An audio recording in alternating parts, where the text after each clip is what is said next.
Hello, here we go again. Let me show you my crayfish on a different angle, and this is my find with swordtail and Mickey Mouse platy. So I'm planning to use this find, but I've encountered some problems on the filtration. It will constantly clog, so you need a better filter if you're planning to have a multi-layer pond like this. So let's see here our crayfish pond.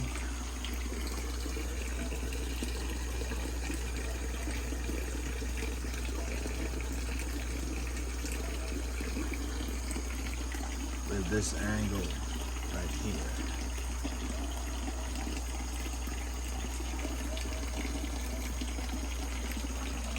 This is the flow of my water, the flow rate.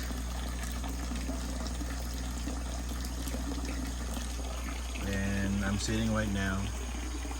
Sometimes I just sit from here, and sometimes I saw a lot of crayfish wandering around this area. I only found one.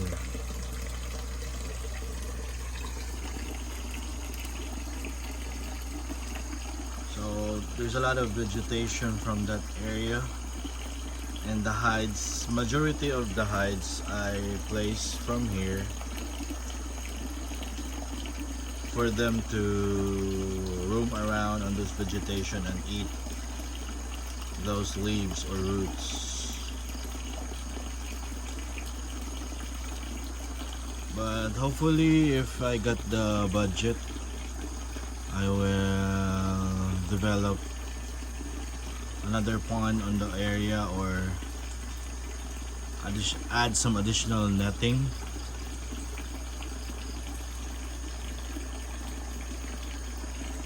So they're showing up right here below.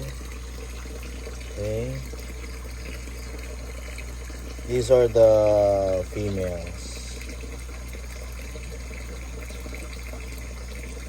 Most of my females develop a big body size and a smaller claw.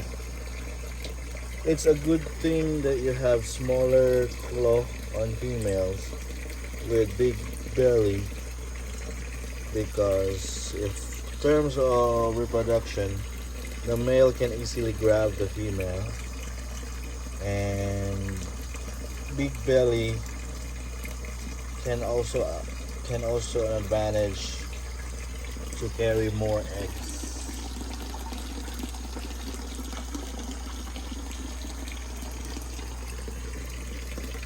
So before, I'll just observe in an aquarium. In my aquarium, I observed the behavior of the graylings, the breeders, but what I'm usually doing right now is observe them near to the water, because they normally show up near to the flowing water. And as you can see on their hides,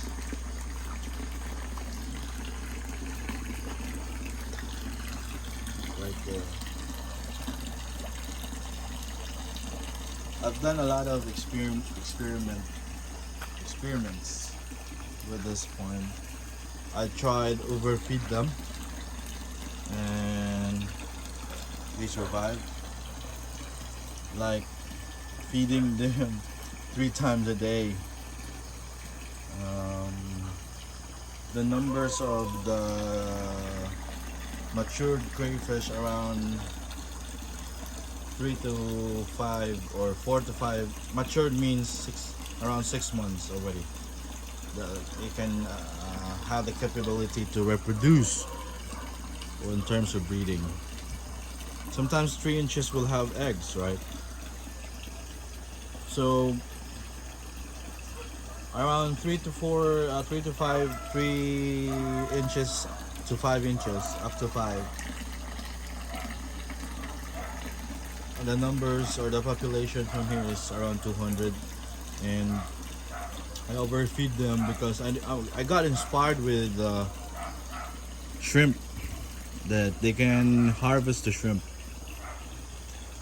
for about 90 days total harvest. They can have a partial harvest for 45 days, but the feed ratio that the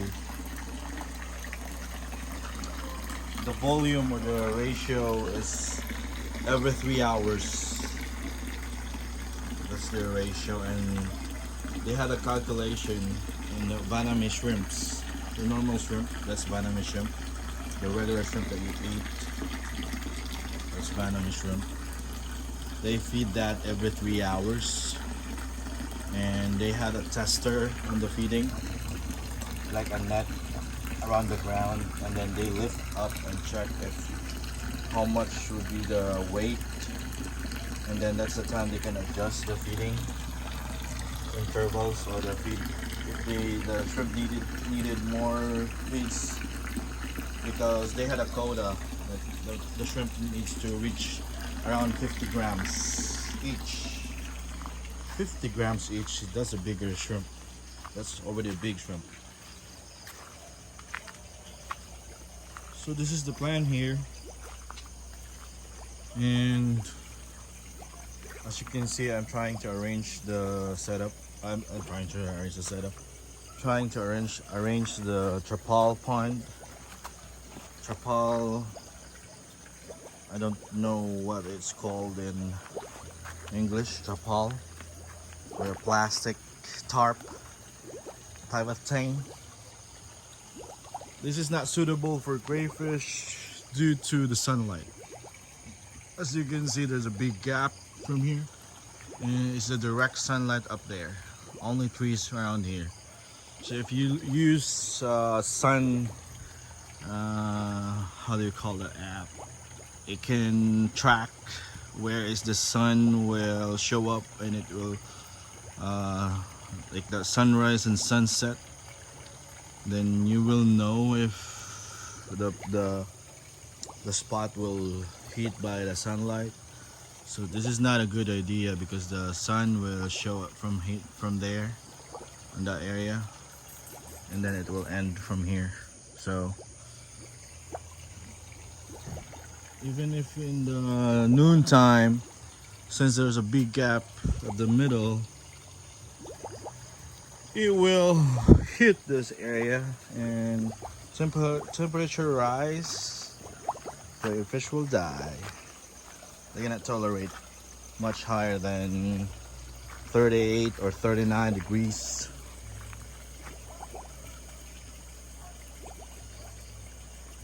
So that's the plan. So I will wait for my budget for me to buy a net.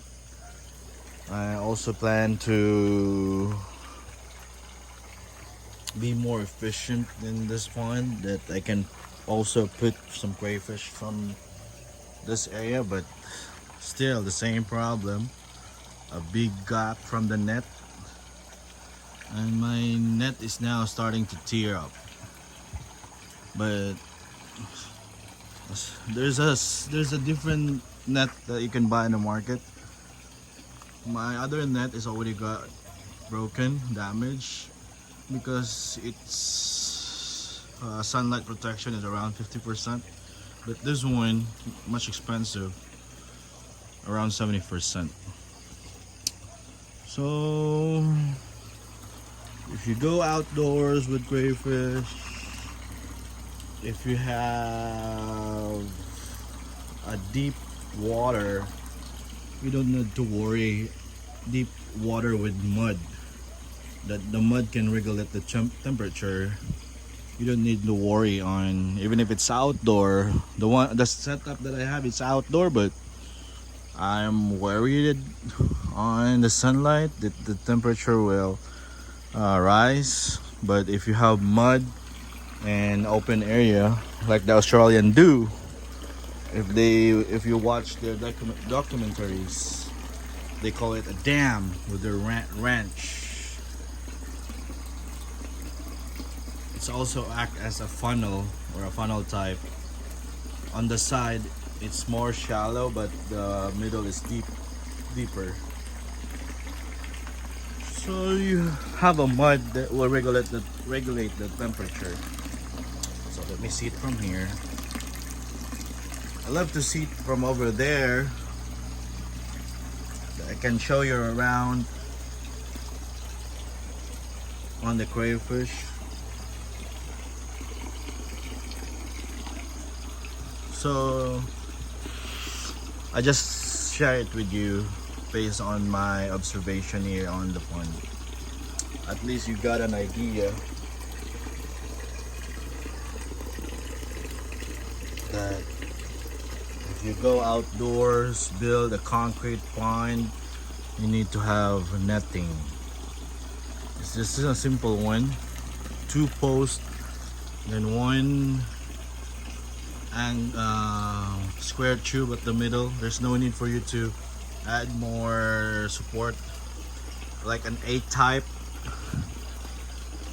structure for this netting.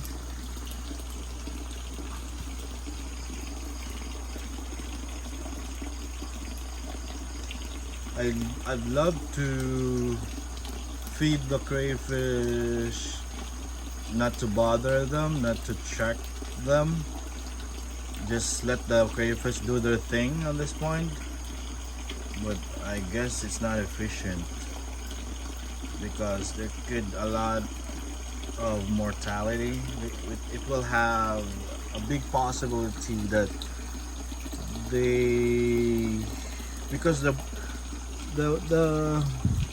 crayfish on their earlier stage is very logical. If you think about it, crayfish, craylings, those 1 month old called craylings, crayfish, or crawfish. Pardon with the viewers in the US because we all call this crawfish. So I bet I will need to adapt on that. Crawfish, or in the Australian crayfish. Very vulnerable, the babies, because they have the fastest growth on their earlier stage. They often molt or change their skin, and I've experienced molting. I just touched and carried a crayfish that it got molt. It feels like a jelly. Very vulnerable, very fragile. If those big enough crayfish that they can catch those babies, and their skin is like, or their body is like jelly, it's an easy prey for the larger crayfish. And the problem on this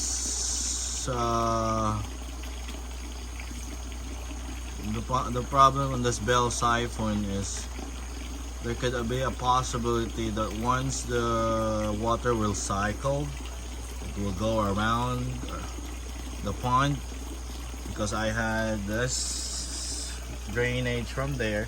It will run from here to here to here.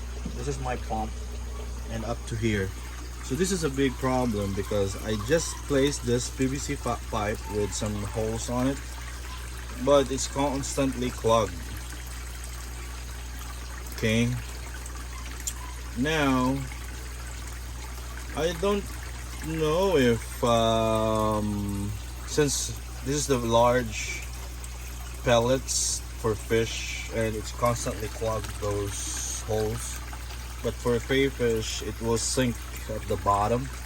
But regardless, it will, I've experienced that there's a lot of moss buildup at the middle, and that I need to poke the center with the PVC just for me to clean it. Now from this filtration, it will run from here, the bottom. Then this filter, this is a large one. It will go down there, up to here, to the big tank on my fish. Now, if you follow what I'm talking right now, what I'm trying to say is, if I got baby crayfish around the pond, then those baby crayfish will follow the flow of the water.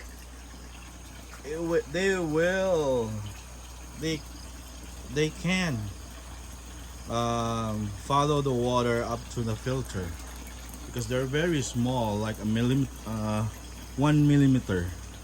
Once the mother released the babies from their belly, the size of it, based on my observation, my experience, this is the tank that I can observe them. It's 1 millimeter, very small, right? So let's try to find. That's the one. That's the one. That's the one. That's the baby one. 1 millimeter. That's 1 millimeter. Okay. The hides are very small though, as you can see.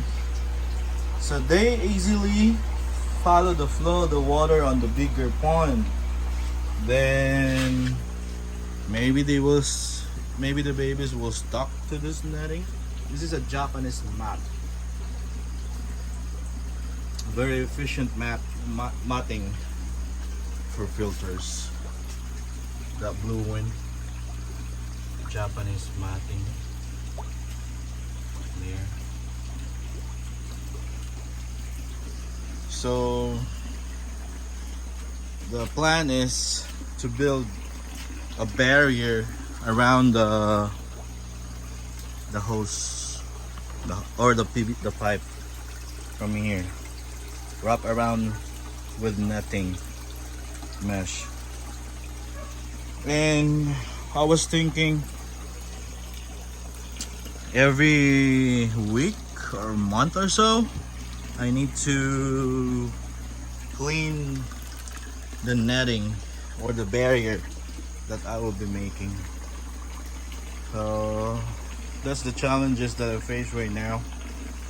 If I let those baby crayfish around this pond, big possibility that they will be sucked up on the drainage and trapped on the filters. So it's not efficient. For grow out, this is very, very ideal. For example, if you have enough baby crayfish around 2 to 3 inches, 2 to 3 inches will have a difficulties go around those drainage because it's really small. So I need to fix that challenge at the center, because I want to have a low maintenance pond that around a month or so that I can check to harvest, right? But in terms of production, it's very efficient that you have containers, aquariums, or other ponds intended only for nursery. That's the best. That's more efficient. That you can monitor the growth and monitor the mortality to prevent more death on the babies. Alright, so I think this video is very long now.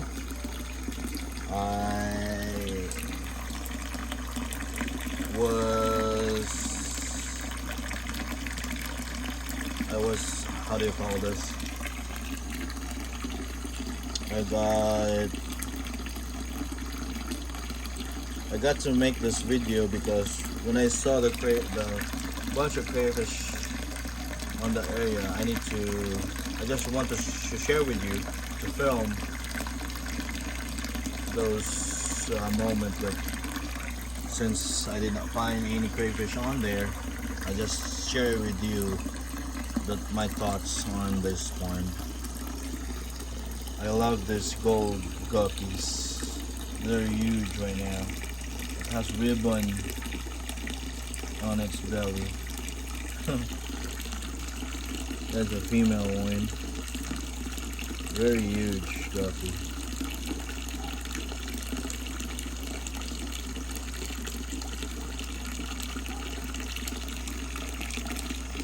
Alright, I need to cut the video because it's way too long now. So those are those things that I mentioned. Hopefully I can overcome those challenges. And bye for now. See ya.